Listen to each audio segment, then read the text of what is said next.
Hey everyone, on This Week in M&A, we're discussing Apple advertising and everything in between that maybe you can use in your own entrepreneurial journey. So to start us off, let's talk about the trend of the week. So Apple is offering more ways for businesses to advertise on its platform as it aims to grow its ad business. It's far behind the likes of Google and Meta, but it has the advantage of control over Apple devices, which are used to reduce $10 billion off of Meta's ad revenue just this year alone. All right, next let's discuss the marketplace trends. This last week we had 17 new businesses listed, 4 businesses sold, totaling over $475,000 in assets. We had 1,167 businesses that were unlocked and viewed by our community of buyers, which is the most unlocks that we've had all year. 947 new buyer accounts were created, adding $45.9 million in buyer liquidity, and 158 sellers submitted their businesses to potentially have it listed on our marketplace. All right, next let's talk about SAS founders and whether they should be bootstrapping or seeking funding. On our last podcast episode, Marvin Lau, who is an investor who funded over 450 pre-seed and seed stage SaaS startups, thinks that, and he quotes, "Funding is a really bad idea."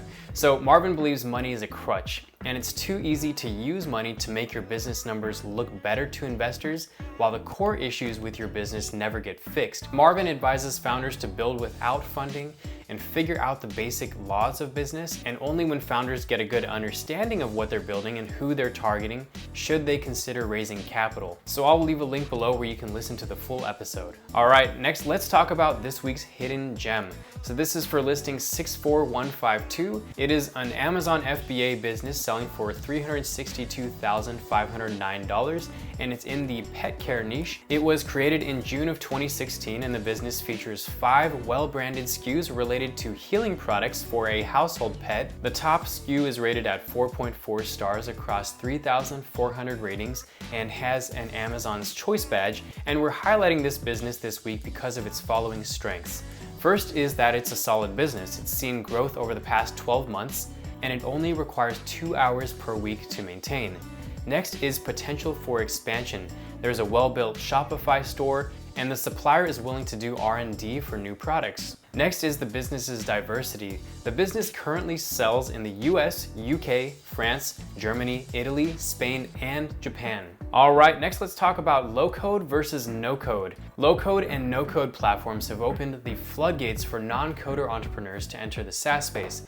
So no-code platforms are like templated website builders where they're visual and they're drag and drop elements that can be moved around without any coding.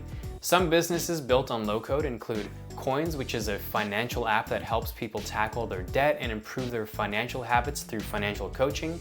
Another is called MakerPad, which is an educational tool that teaches entrepreneurs how to kickstart their tech side of their business by building no-code apps and websites.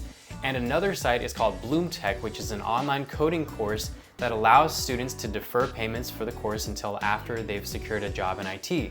Now there's a ton of opportunity in this space, and from the seller's perspective, these businesses tend to sell for high valuations, and there's an increasingly growing potential buyer pool because these businesses don't require technical skills to acquire the business. All right, next let's talk about Google Analytics 4. So the shift to Google Analytics 4 is just around the corner, and it isn't optional.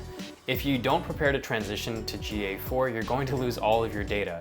Our team is currently going through this training course to learn about how to install, configure, and set GA4, and we like it because it starts with the basics for those without experience in Google Analytics, and it goes into the advanced setup for pros. Our friend Jeff Sauer just released it. We've taken his courses in the past, so this course helps you build a solid foundation for your campaign and funnel reports, and it provides the best practices to improve your campaign tracking, clean up your data, and maintain accurate reports. And we're not affiliated with Jeff in any way, we're just promoting the course for him. All right, well, if you like this content and you want to get this as a weekly newsletter in your email inbox, which includes even more sections and arrives a week earlier than when the YouTube videos come out, you can subscribe in the newsletter in the link below. And if you want to learn more about the rise of no-code SaaS businesses and how to sell this kind of business, feel free to click on the video here.